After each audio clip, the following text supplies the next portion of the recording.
Ini ada energi fosil, energi terbarukan, ini masa transisi. Masa transisi ini yang perlu kita sepakati dan kita cermati. Kita sepakat gitu. Mengenai renewable energy ini, tidak ada perdebatan bahwa we have to. Apakah strategi Eropa yang salah? Apakah strategi Amerika yang benar? Atau sebaliknya?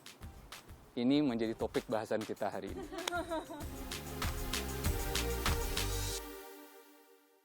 Selamat siang semua, pemirsa Kompas TV. Senang sekali karena kali ini kami bisa berkesempatan untuk berbincang langsung dengan Bapak Archandra Thahar yang merupakan Komisaris Utama dari PGN atau juga yang lebih dikenal dengan mantan Wakil Menteri SDM. Nah, kita akan ngobrol berbincang tentang energi. Salah satu isu yang lagi jadi hype, yang jadi menarik adalah bagaimana kenapa bisa terjadi krisis energi di Eropa? Tentu ini kita akan tanyakan langsung kepada Pak Archandra bagaimana pandangannya dan sebenarnya strategi apa yang bisa Indonesia curi dari kesempatan ini untuk belajar agar Indonesia tidak mengalami krisis energi pada beberapa tahun ke depan mungkin. Nah, langsung aja, nggak usah lama-lama. Saat ini saya sudah bersama dengan kenalan dulu. Saya nggak sendirian, saya bersama dengan Mega. Saya produser Kompas Bisnis, halo. Ya, hanya membacakan pertanyaan netizen. Kita akan langsung tanya, kita akan tanya pertanyaan-pertanyaan dari netizen ataupun seputar apapun tentang energi bersama dengan Pak Archandra. Selamat siang, Pak Archandra, bagaimana kabarnya hari ini? Alhamdulillah, selamat siang semua. Senang bertemu kembali. Sehat ya Pak? Sehat Sekali hari ini Pak ya? Alhamdulillah. Boleh berbagi insight Pak? Bapak sering menulis di media sosial, di Facebook, di Instagram tentang energi. Hari ini yang menjadi sorotan negara Eropa di Eropa ini mengalami krisis energi, begitu Pak.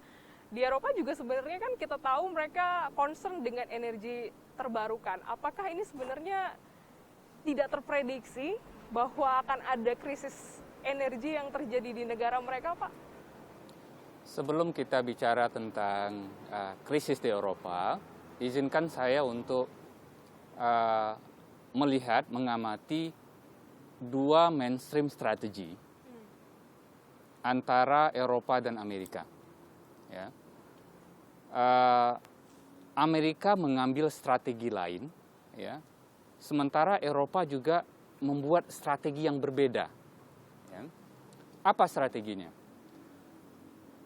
Perusahaan-perusahaan energi Eropa, ya, seperti Shell, BP, Total, Eni, Repsol, ya, dan lain-lainnya, umumnya bersepakat bahwa Eropa itu dalam menuju bumi yang lebih bersih, membuat bumi ini lebih bersih lewat renewable energy,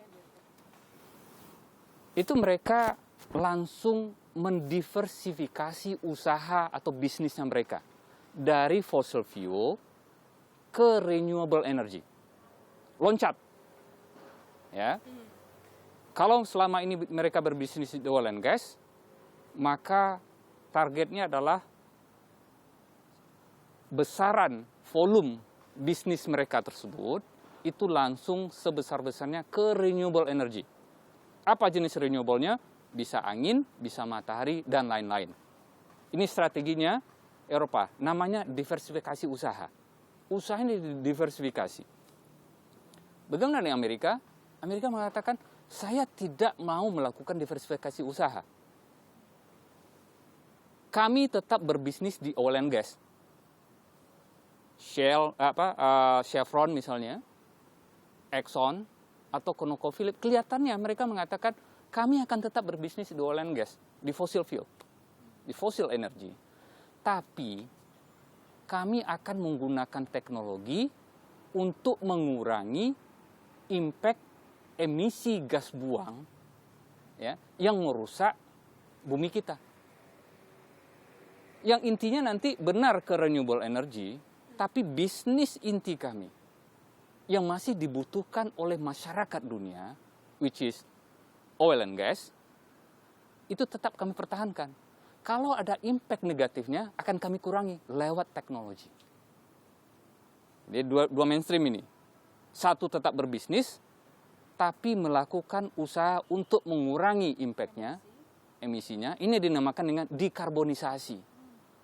Bukan diversifikasi. Jadi dua, kalau kita mau sederhana, satu dekarbonisasi, satu diversifikasi. Pertanyaannya, mana strategi yang sekiranya nanti mampu menghadapi atau mencapai tujuan kita agar bumi ini lebih bersih? Hanya waktu yang akan menentukan.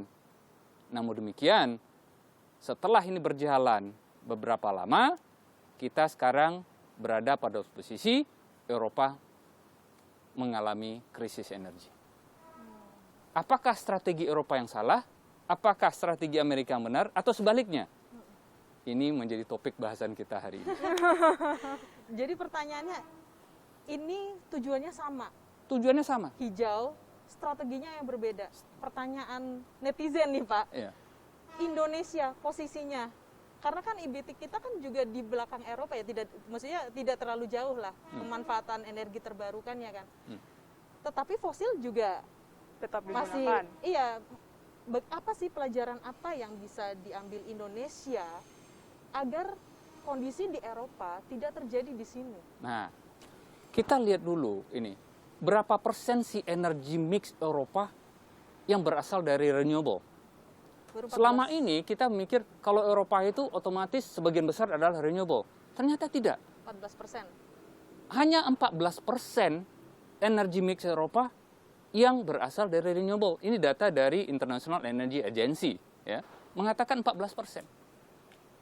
Ya, 15% nuklir. Sisanya, ya, 69% itu masih fossil fuel.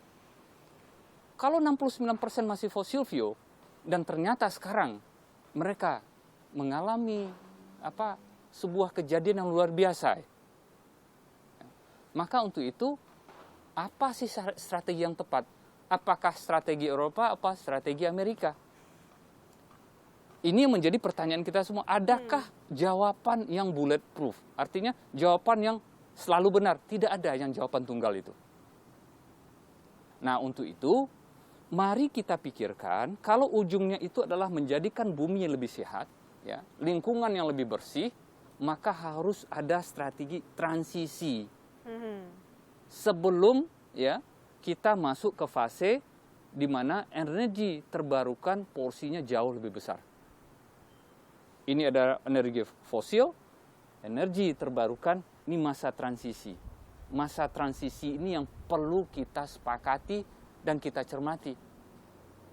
Tidak boleh gegabah dan tidak boleh, kalau bahasa saya mohon maaf, tidak boleh genit. Kita harus memikirkan, di tengah ini jangan sampai nanti sewaktu kita butuh energi, energinya tidak tersedia, gimana ini? Ini menyangkut hajat hidup orang banyak. Misalnya Eropa, ya. Apakah penyebabnya tunggal terjadinya krisis di Eropa? Tidak tunggal penyebabnya. Ya. Dimulai, kalau menurut hemat saya, dimulai oleh kebutuhan batu bara yang meningkat. Ini awalnya. Cina membutuhkan batu bara yang banyak. Kenapa Cina membutuhkan batu bara yang banyak? 64%, sekitar 60-64% kebutuhan energi di Cina itu berasal dari batu bara. Ya.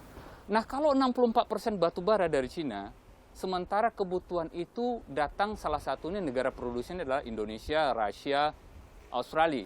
Nah, satu hal yang terjadi beberapa sejak tahun lalu itu adalah Australia tidak lagi mengekspor batu baranya ke Cina.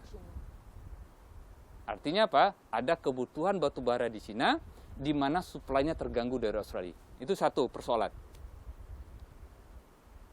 Dicarilah negara produsen untuk bisa mensuplai 60% mix energinya Cina dari batu bara. Itu dicari. Mulai harga naik. Ya. Sewaktu harga naik, di Eropa angin, ya, EBT yang berasal dari angin, sekarang anginnya tidak mencukupi kebutuhan energi setelah masa pandemi. Setelah masa pandemi ini, orang mulai beraktivitas dan berinvestasi, energi yang dari renewable yang diharapkan ternyata tidak mencukupi. Satu, karena angin dan matahari itu adalah intermittent, kadang-kadang ada, kadang-kadang tidak.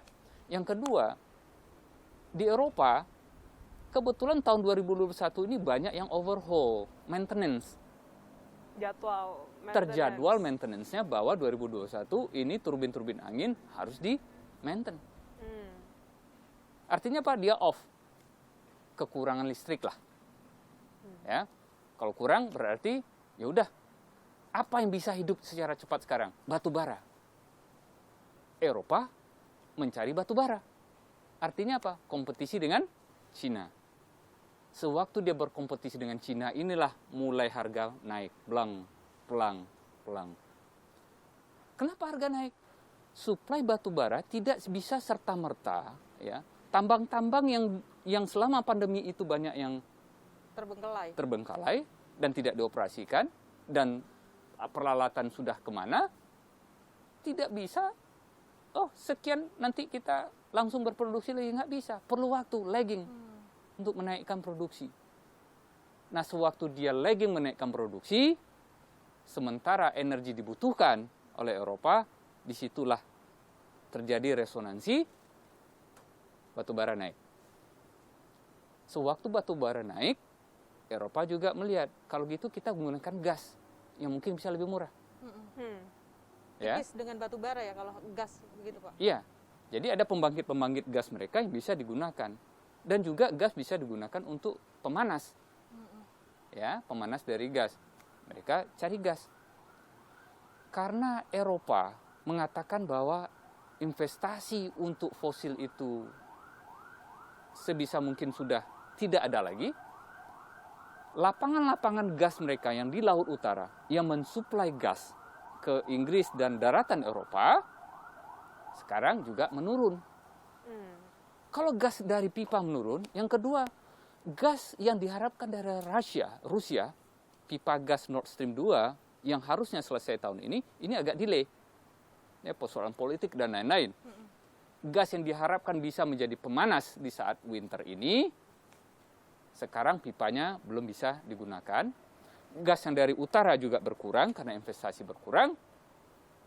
Maka mereka butuh LNG. Sewaktu butuh LNG juga tidak bisa serta-merta kebutuhan itu dipenuhi. Merangkaklah harga gas yang juga di atas $20 per MMBTU sekarang. Karena spot price. Kalau dia kontrak jangka panjang, kalau dulu direncanakan bahwa energi transisi ini adalah gas, ya, direncanakan kontraknya seperti apa, ada kemungkinan harga gas tidak naik. Karena direncanakan dengan kontrak jangka panjang. Tetapi karena tiba-tiba terlalu mendadak, kebutuhan besar sekali, supply demand hukumnya berlaku. Naik juga lah harga gas. Kalau gas naik, batu bara naik, renewable belum bisa mencukupi, apa yang kejadian? Eropa. Itulah yang kejadian sekarang. Pak, kalau ngomong soal Eropa kan akan mengaktifkan kembali PLTU batu baranya. Nah, kita tahu sekarang Indonesia, harga batu bara di Indonesia lagi cakep-cakepnya, Pak, lagi cuan besar. Harta yang paling berharga adalah batu bara. Harta batu bara katanya. Apakah ini bisa juga diartikan Indonesia sebenarnya punya peluang bagus untuk stok supply batu bara untuk Eropa dan China karena memang kebutuhan mereka, atau malah jadi neraka kecil eksploitasi batu bara di Indonesia sendiri, Pak? Kita harus melihat dulu. Bicara batu bara, ya, kita bicara itu adalah penggunaan batu bara yang berkeadilan dan juga penggunaan batu bara yang ramah lingkungan. Mungkin nggak? Ini tantangannya. Kita tahu bahwa batu bara adalah sumber energi yang murah. Kita tahu. Tetapi kalau dikombin dengan clean coal technology, teknologi yang menggunakan batu bara yang bisa lebih bersih. Mungkin nggak? Mungkin. Nah, pertanyaannya sekarang, apakah batu bara yang kita gunakan atau yang kita ekspor tersebut, ya, kan kita ada DMO ya, domestic market obligasi yang harus dijual ke dalam negeri, ada juga untuk ekspor. Bahwa untuk saat sekarang bagus nggak? Dari sisi komersial bagus, ya. Tapi dari sisi yang tadi dikatakan bahwa ini eksploitasinya makin lama makin besar. Ingat, mungkin nggak kita, ya, walaupun menggunakan batu bara, tapi batu bara dengan mengkombinasikan menggunakan teknologi yang ramah lingkungan. Ada.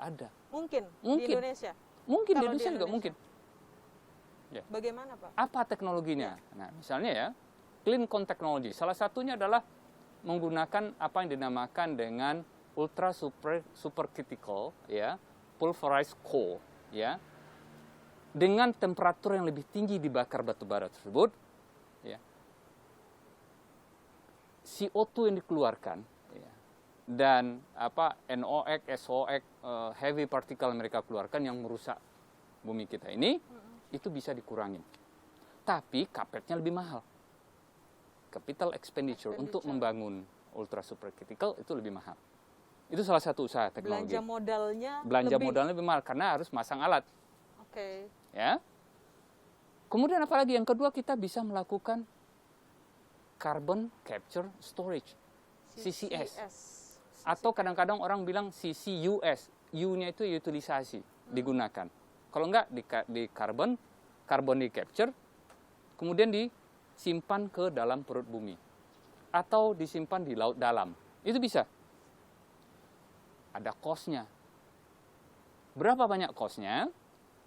Sewaktu kami di Amerika dulu melihat data ini, kalau kita mau membuang NOx, ya,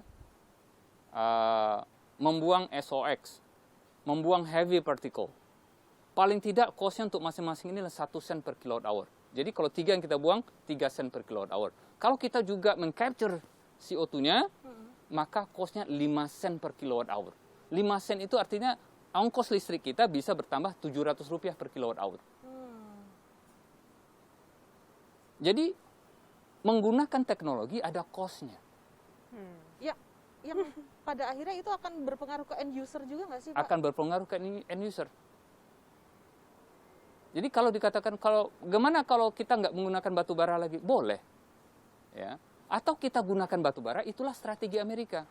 Saya akan tetap menggunakan batu bara, tapi dengan teknologi yang lebih bersih.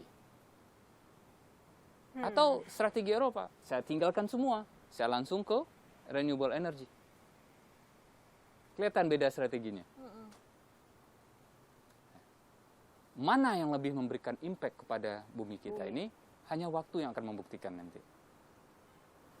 Kalau Bapak lihat saat ini Indonesia, kita tuh arahnya mau kemana sih, Pak?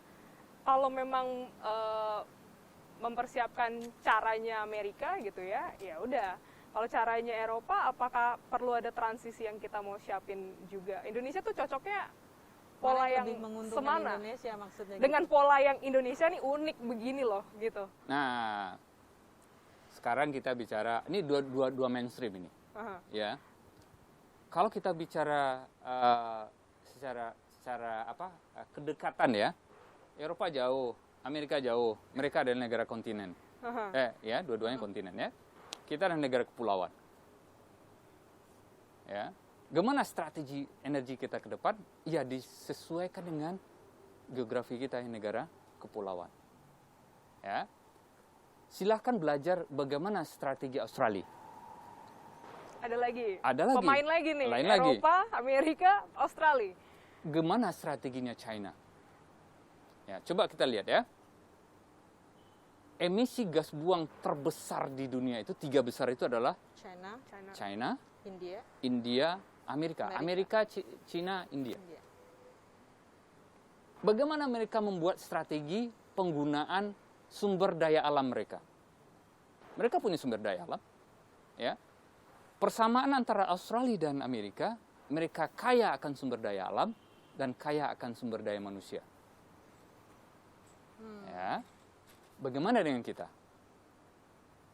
Seberapa kaya kita dengan sumber daya alam, seberapa kaya kita dengan sumber daya manusia.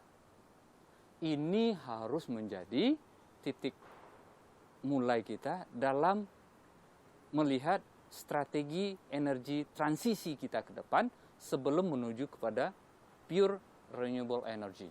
Net zero emisi di 2050 atau 2060. Ini yang harus hati-hati kita bikinkan, kita buatkan strateginya, belajar dari dua mainstream dunia, Eropa atau Amerika.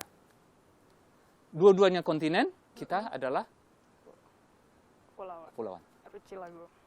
Bagaimana transisi itu tidak menimbulkan gejolak krisis seperti di Benar. Eropa. Dan ini harus dipikirkan. Jangan sampai kita terjebak melihat hanya dalam satu pola strategi dalam masa transisi ini. Nah, dulu sewaktu saya masih di kementerian ya, kita ada meeting, energy meeting, ministerial meeting ASEAN. Di situ salah satu poinnya adalah untuk transisi, masa transisi fosil digunakan, tapi impact kepada lingkungannya juga terjaga, maka yang direkomendasikan adalah penggunaan gas bumi. Oke, gas. Gas bumi.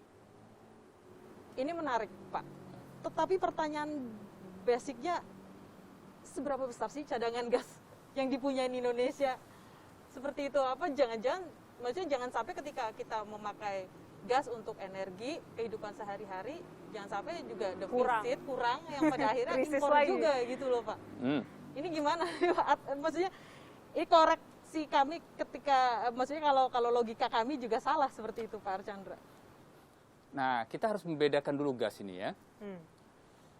Ada gas LPG. Kalau gas LPG kita impor. Ya, 80-90% gas LPG kita impor. Kenapa? Karena sumur-sumur minyak kita hanya sekian persen yang bisa diambil atau dijadikan LPG. Sisanya menjadi gas pipa atau metan atau dijadikan LNG. Liquid natural gas. Beda antara LPG dan LNG. Kalau untuk LNG kita masih ekspor. Oke. Ya, dari produksi gas kita yang sekitar 6 sampai 7 juta 7 mmCFD ya. 7 juta mmCFD. Ya, 7 billion ya, benar. Itu 60-70% untuk dalam negeri. 30% kita ekspor. Artinya apa? Sampai hari ini kita masih punya gas yang bisa mencukupi kebutuhan untuk dalam negeri. Coba perhatikan neraca gas kita di tahun keberapa, kemungkinan besar kalau tidak ada kegiatan eksplorasi dan eksploitasi di oil and gas, maka ada kemungkinan kita akan shortage juga, kurang gas. Ya, nah untuk itu perlu nggak kita melakukan eksplorasi dan eksploitasi untuk jangka panjang? Agar masa transisi yang 20-30 tahun ini kita masih bisa memenuhi kebutuhan kita dalam negeri, maka kita tetap harus melakukan eksploitasi dan eksplorasi di oil and gas. Kalau tidak, 5 renewable energy kita baru sekitar 8-9%. Ya. Kemudian batu bara di 50%. Kalau kita mau menuju kepada renewable energy, transisinya adalah gas. Untuk mendapatkan gas, kita harus melakukan eksplorasi. Sayangnya waktu eksplorasi kita nggak bisa milih. Saya hanya mau dapatkan gas, tidak oil. Nggak bisa. Kalau kita eksplorasi, kemungkinan bisa dapat gas, bisa dapat oil. Oh Pak, kita nggak mau oil. Nggak bisa. Ya. Nah, kemudian nggak ada lagi nggak pendanaan untuk kegiatan eksplorasi, dan karena ini adalah kotor. Terus masa transisi ini kita mau ngapain? Ya. Karena gas jauh lebih bersih. Tapi eksplorasinya berapa lama sih? Apa sama, Pak? Eksplorasi Oil sama gas? Ya. Sama aja. Sama aja kan ya? Sama aja. Jadi kita nggak bisa milih-milih. Kalau eksplorasi gas saya mau ya. Kalau oil saya nggak mau. Oh tunggu, how? Ulang mencari aja belum tentu dapat. Ya, nah untuk itu apa strategi jangka panjang, apa strategi jangka pendek. Nah ini harus didefinisikan dengan benar. Semuanya ilmunya harus diambil, trik-triknya. Jangan sampai kegenitan itu ya Pak ya. Istilahnya kegenitan, ikut ini aja, ikut mainstream. Kalau anak sekarang bilang ikut arus aja lah. Sebenarnya siapa yang kegenitan sih? Sebenarnya di kita nih siapa sih Pak yang kegenitan ke energi terbarukan itu gitu? Ya mungkin apa bahasa anak muda masa gaulnya kali ya. Ya connecting the dot lah ya. Melangkah kita bahwa kita sepakat gitu. Mengenai renewable energy ini tidak ada perdebatan bahwa we have to ya. Bahwa data menunjukkan ya, kenaikan suhu bumi ya mengakibatkan ya naiknya tingginya air laut dan akan menenggelamkan kota-kota, beberapa kota dan banyak kota di dunia. Kalau kita percaya itu dan datanya juga menunjukkan seperti itu. Maka ditargetkanlah akhir abad ini kenaikan suhu bumi tidak boleh lebih dari 1,5 degree atau 2 degree Celcius. Ini yang menjadi target banyak negara dan ini konsensus dunia. Iya. Ya. Dan ini harus kita dukung, benar. Tapi dalam menuju ke sana realitanya adalah gimana realita Indonesia, Pak? nah realitanya harus dibikinkan strategi ya menuju poin A ke poin B di tengah-tengah ini ya. Melihat kondisi kita ada negara kepulauan, melihat bahwa kita punya sumber daya alam, melihat bahwa kita juga punya sumber daya manusia, melihat kebutuhan kita ke depan seperti apa. Ini harus memerlukan, itu yang saya tulis ya, kecermatan, ketelitian, ya, dalam membuat strategi. Tagline dulu kita adalah energi yang berkeadilan. Adil buat masyarakat, adil buat yang berusaha di bidang energi. Dua sisinya. Menciptakan energi berkeadilan ini ya. Masyarakat juga nikmatin, pengusaha tidak kejepit, sama-sama menikmati, ketemu win-win solution yang benar-benar adil ya Pak ya. Nah, itulah titik kesetimbangan itu yang kalau bisa harus kita buatkan strateginya. Oke. Tapi balik lagi ke Eropa nih Pak. Di sana kan investasi untuk industri fosil tepatnya itu kan sudah semakin terbatas ya. Susah gitu untuk perusahaan untuk ekspansi investasi di fosil.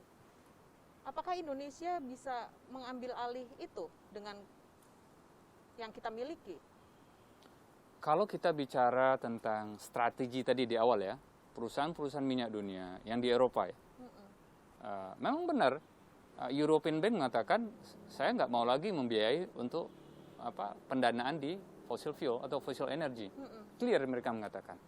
Dibikin targetnya, kalau nggak salah akhir tahun ini atau tahun depan, ya. Dan bunganya, ya, kalau minjam itu juga menjadi lebih tinggi dan prosedurnya akan susah lah, dibikin susah, gitu, ya. Artinya opportunity bagi perusahaan-perusahaan Eropa untuk berinvestasi secara tertulis ya di bidang oil and gas kemungkinan akan menurun. Tapi apakah totally tidak berinvestasi? Enggak juga. Ya. Di sini di Indonesia Eni masih berproduksi, Eni Italia ya, masih melakukan. Kemudian di negara lain mereka tetap melakukan eksplorasi dan eksploitasi. Beberapa mereka mendapatkan discovery ya. Di Western Australia misalnya, di Afrika, di Latin Amerika, mereka tetap melakukan eksplorasi dan beberapa discovery, menemukan cadangan minyak. Kalau mereka tetap menemukan cadangan minyak, artinya apa? 20-30 tahun ke depan akan tetap berproduksi. Ya. Nah, mari kita belajar dari sana juga. Artinya apa? kegiatan eksplorasi dan eksploitasi walaupun berkurang tapi tetap akan ada. Karena ada masa transisi untuk gas ini. Gimana pemenuhan kebutuhan gas ini? Diperkirakan ya, sekarang itu 2021 ya, gas bumi ya, kita berproduksi LNG, terutama LNG sekitar 370 million ton per annum ya. Di tahun 2035 atau 2040 diperkirakan kalau tidak ada eksplorasi eksploitasi gas yang mencukupi, maka LNG akan shortage. Ada masanya nanti LNG tidak bisa memenuhi kebutuhan manusia akan gas. Ada masanya. Diperkirakan 2035-2040. Nah, bagaimana ini kita mengantisipasinya? Mampukah gas atau mampukah renewable energy menggantikan gas? Sampai saat sekarang untuk petrochemical belum mampu. Semua berbasis apa yang kita ini petrochemical. Sayangnya, saya ulang lagi, kalau kita mau mencari gas, nggak bisa, oilnya nggak ikut. Oke, nggak bisa milih-milih. Nggak bisa milih-milih. Satu paket ya. Jadi tantangan, ya, oke Glenn kamu dulu. Ya, silakan. Ini gini nih Pak, dua yang satu mana? Ya balik lagi ke batu bara sih Pak. Ini kita ngomongin batu bara dulu ya, sebagai salah satu pangkal masalah di Eropa juga. Gini, Indonesia itu kan itu yang tadi Glenis bilang kan Pak, harta tahta batu bara gitu. Pertanyaan masyarakat umum adalah, biasanya kan kalau harga batu bara rekor nih Pak, kayak sekarang, kayak dulu deh, harga batu bara rekor, itu kan selalu diikutin dengan kenaikan harga listrik. Pertanyaannya, mungkinkah dengan harga batu bara yang rekor sekarang, harga listrik kita ditahan? Seperti itu, nggak naik? Kalau kebijakan itu tentu ada di pemerintah, ya. Kita percayakanlah, pemerintah sudah memikirkan ya dengan matang ya, kebijakan apa yang diperlukan agar ya kenaikan batu bara ini masih bisa ya menghasilkan listrik yang mampu dibeli oleh masyarakat. Gitu. Bapak jawabannya main aman. Aman sekali, tergantung. Tapi semoga ini benar-benar jangan naik dulu lah, ya kan? Jangan naik, kalau bisa jangan naik. Janganlah Pak. Jangan, kasihan juga. Gaji tetap, biaya listrik naik, itu kan visit namanya. Jadi curhat. Oke Glenn, lanjut Glenn yang Eropa lagi kan. Mungkin apa aja yang bisa kita pelajari lagi sih dari krisis Eropa, jangan sampai kita juga itu kegenitan istilah. Saya tertarik dengan tulisannya Pak Archandra, jangan sampai Indonesia beli rendang dari negara tetangga seperti itu ya, karena kegenitan, karena mungkin saya bisa bilang ini nggak sih Pak, fear of missing out, ketika negara-negara lain ini emisi FOMO, kita jadi ikut karbon ini rendah, emisi namanya polusi ditekan, kita jadi FOMO kayak gitu loh Pak. Emang posisi kita tuh seperti itu atau gimana sih Pak? Kalau dari sisi data ya, emisi karbon kita termasuk bukan yang terbesar, jauh di bawah. Ya, seperti tadi ya, ranking top 3 itu adalah Cina, Amerika, India. Ya, kita jauh di bawah. Ya. Kemudian bahwa kita komit ya sebagai bangsa ya, karena bumi yang kita hidupin ini ya, di sini polusi bukan artinya hanya yang terkena dampak cuman negara ini ya, dampaknya kemana-mana ya. Bahwa kita berpartisipasi dalam mengurangi gas emisi itu adalah sebuah kewajiban ya. Kalau saya bilang bahasanya apa ya, strictly honorable intention ya, niat yang sangat baik, yang sangat mulia, dan kita harus dukung itu. Namun demikian ya, perlu strategi yang cermat, mempertimbangkan banyak hal. Termasuk pertimbangan itu adalah kita punya sumber daya alam ya, yang dibutuhkan agar biaya energi yang mampu dibeli oleh masyarakat kita itu bisa terwujudkan. Titik kesetimbangan itulah yang perlu kita buatkan strategi yang cermat tadi. Kita punya sumber daya alam. Ya. Dan kalau bicara tentang daya beli masyarakat, ya, Berbicara tentang daya beli, artinya ini juga kalau momennya adalah pandemik adalah momentum pemulihan ekonomi juga gitu loh Pak. momentum pemulihan ekonomi, ya, masyarakat yang mulai beraktivitas, ya, mungkin daya beli juga belum sekuat sebelum pandemi, ya. Kemudian berapa tahun ke depan, bagaimana kita melihat pertumbuhan ekonomi kita, ya. Kalau ongkos energi kita lebih mahal dari negara lain, secara tidak langsung produk kita itu akan kalah bersaing. Ya, maka harus dicari titik kesetimbangannya, melihat strategi-strategi negara tetangga kita atau negara yang menjadi tujuan ekspor kita. Bagaimana harga energi ini mampu nanti bersaing, ya, dengan negara lain sehingga sewaktu kita ekspor, ya, ekspor produk kita itu mampu atau mampu bersaing secara kompetitif. Impact-nya ke pertumbuhan ekonomi. Kalau harga energi naik, kemungkinan besar, ya, pertumbuhan ekonomi kita juga terpengaruh. Komponen energi adalah komponen yang cukup besar dalam komponen biaya kalau ada produk ekspor kita. Benar.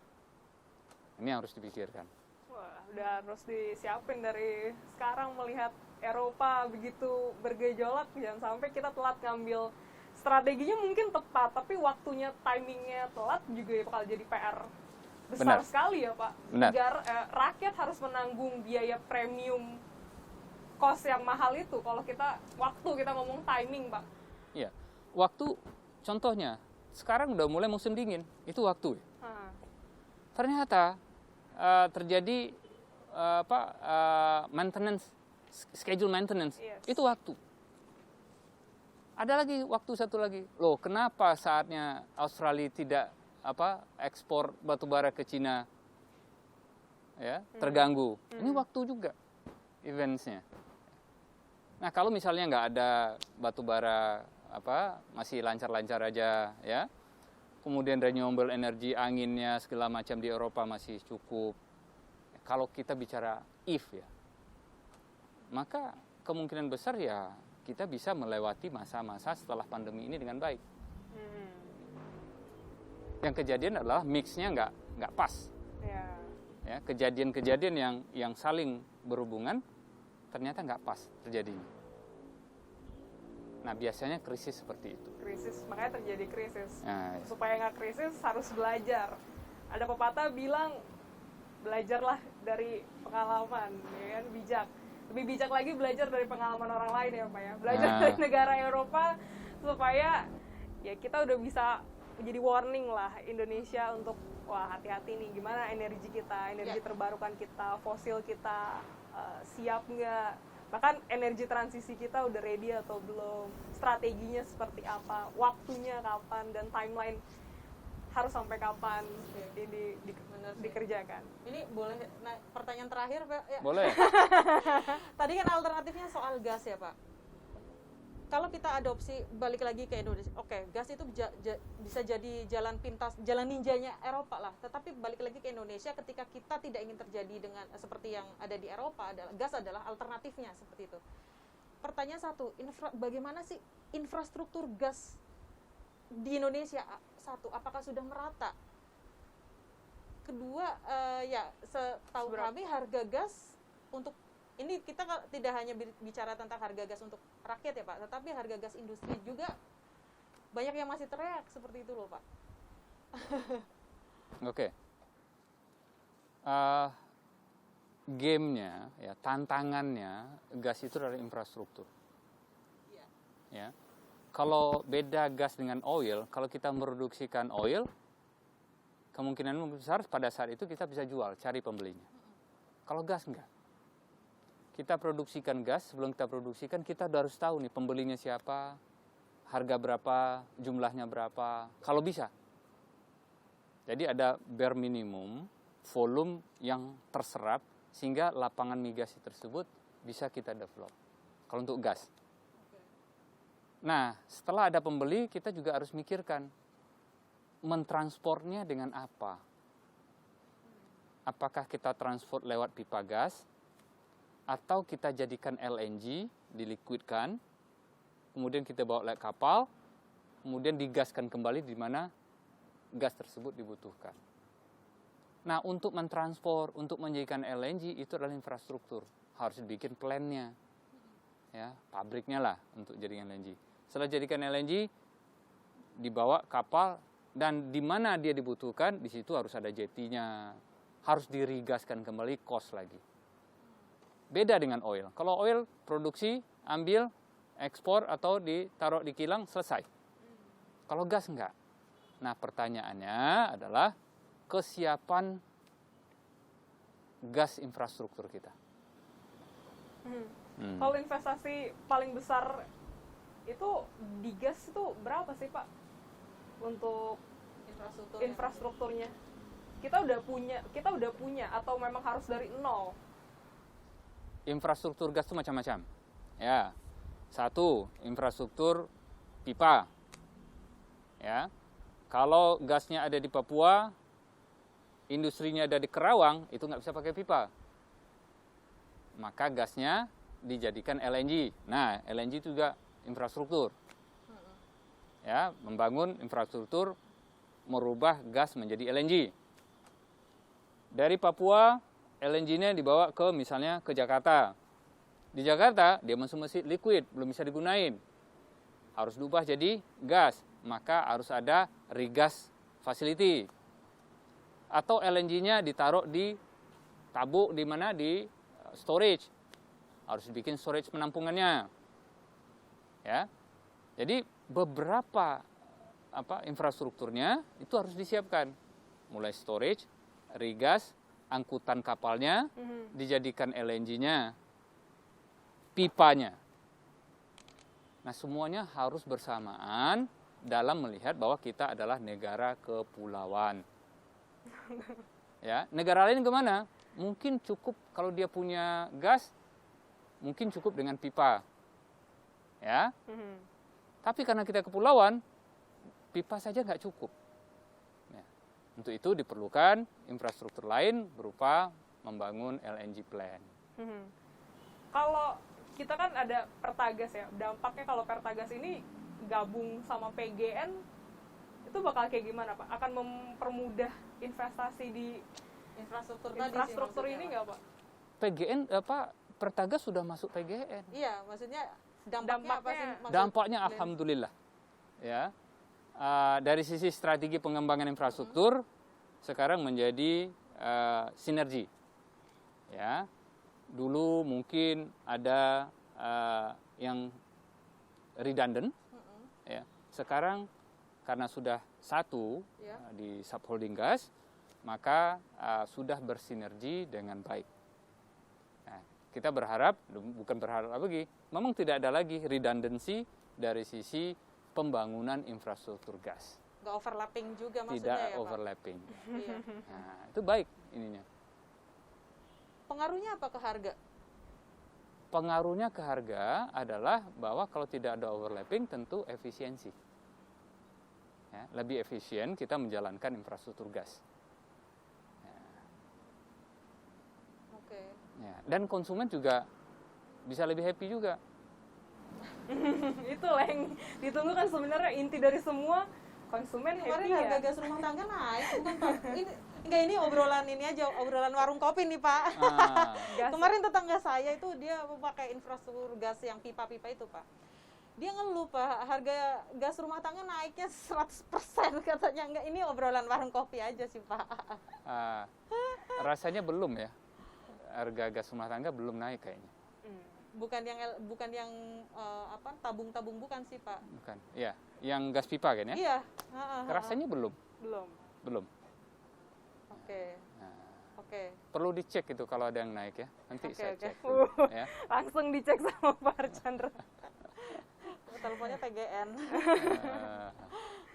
Ya. Oke, Tapi apalagi? kita harus perhatikan gini ya. Harga gas di luar sana sangat tinggi. Ya. Bagaimana kita menyikapinya di Indonesia? Ya. Itu aja yang perlu dipikirkan. Oke, closing statement deh ya. Terakhir. Glenn. Jadi closing statementnya Eropa, batu bara, dan krisis Indonesia. Apa Pak? Garis merah tebal itu. Baik, hari ini kita bincang banyak tentang krisis energi di Eropa. Dari strategi yang ada, bahwa Eropa memilih diversifikasi usaha, company energi mereka, sementara Amerika memilih dengan dekarbonisasi. Hari ini kita menjadi saksi, ya, bagaimana dua strategi ini menghadapi pertumbuhan ekonomi atau membaiknya ekonomi setelah pandemi. Ya, kita melihat apa yang terjadi di Eropa sekarang dan kita melihat apa yang terjadi di Amerika sekarang. Ya, sampai hari ini kelihatannya Amerika masih dalam posisi yang tidak seperti Eropa. Dan ini kita bisa lihat, ya.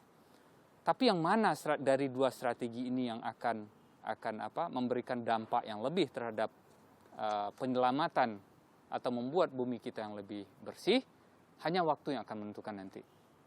Ya, apakah mampu Eropa keluar dari krisis ini dengan strategi yang lebih baik? Ya, jangan-jangan strategi Eropa yang lebih baik daripada strategi Amerika. Kita nggak ada yang tahu. Ya. Apa yang kita lihat sekarang, kita pelajari, kita cermati, dan ambillah hikmah sebelum memulai strategi apa yang cocok bagi kita setelah masa pandemi ini. Ya, kita harus belajar dan mempelajari dengan baik sekali data-data yang ada. Ya, dan apa yang mereka lakukan sekarang untuk mencari obatnya. Ya, beberapa negara banyak berimprovisasi sendiri mencari obatnya. Ya, ada yang mengurangin pajak, PPN, ya. Ada yang subsidi dan lain-lain metodenya. Nah, sebelum itu terjadi, maka dengan sumber daya alam yang kita punya, dengan letak geografis kita yang berbeda, dengan purchasing power, ya, rakyat yang kita punya berbeda, maka diperlukan strategi yang berbeda sehingga harga energi itu mampu dibeli oleh masyarakat kita. Semoga ini benar-benar bisa ditangkap dengan baik, dengan cermat, benar-benar bisa diimplementasikan. Dan kita benar-benar Indonesia tetap aman energi kita. Jangan sampai kita juga ngalamin krisis, karena nanti rakyat lagi yang harus menanggung. Pak, kita juga mau ngobrol soal mobil listrik nih, Pak. Ini kita buat lagi episode ntar aja, Pak. Boleh? Ya kan, Glenn? Iya, boleh ya, Ini Pak. kayak Dikit. seminar mahal sebenarnya, Glenn, kalau sama Pak Archandra. Lah, tadi udah saya bilang saya mau masukin resume gitu. Pak Archandra mau kirim CV. Mau apply Oh, itu gitu. masa langsung sama Pimret saya, Pak. Oke, Glenn, gimana, Glenn? Apa yang menarik lagi kita bahas dengan Pak Archandra nanti? Iya, tentang mobil listrik, kita bisa tanya itu. Nikel. Nikel. Apakah nikel kita memang cocok dengan hotnya mobil listrik, atau justru sebenarnya nikel kita bukan nikel yang tepat, atau itu nanti, Pak? Boleh, boleh. Nanti kita bicara itu. Boleh ya, Pak? Nanti Boleh. saya kontak Mbak Ima buat agenda Bapak, boleh ya, Pak? Boleh. Oke, siap.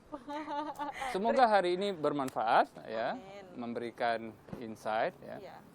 Insight-nya sebenarnya di gas tadi ya, Pak, ya? Di gas. Iya. Dan Ya. strategi Jangan sampai ya itu tadi, ya Pak Archandra mentang-mentang komod PGN, promosinya gas gitu. Jangan mentang-mentang dari Padang juga. Iya. Analoginya pakai rendang. Rendang. Enggak sih, sebenarnya ini intinya biar kita sama-sama belajar aja ya, Glenn. Iya. Iya, belajar dan mencerahkan. Yang rumit-rumit itu ternyata nggak serumit itu. Kalau di Masa sih? telusurin tetap rumit tapi. Tetapi ya ini kita berusaha inilah biar lebih membumi, Pak, isu energi ini bagaimana sih. Mungkin pengetahuan kami tentang energi juga belum terlalu dalam, tetapi ya semoga ini menjadi awal proses Belajar. bagaimana kita bisa memberikan Mencerdaskan. wawasan ke masyarakat tentang energi itu sih Pak. Ya. Message-nya di situ. Ya, Oke. Oke, Glenn, closing Glenn. Terima kasih Pak Archandra Tahar untuk waktunya. Terima kasih juga yang udah nonton dan semoga diskusi kita kali ini juga bisa membantu teman-teman mencerahkan, mencerdaskan dan membuat jadi belajar sesuatu hal yang baru tentang energi. Jangan lupa saksikan video-video selanjutnya Ngobrol ekonomi dan bareng Glenis. ngobrol ekonomi bareng Glenis dan sejumlah narasumber menarik lainnya. Oke? Sehat selalu, jangan lupa untuk selalu patuhi protokol kesehatan. Terima kasih.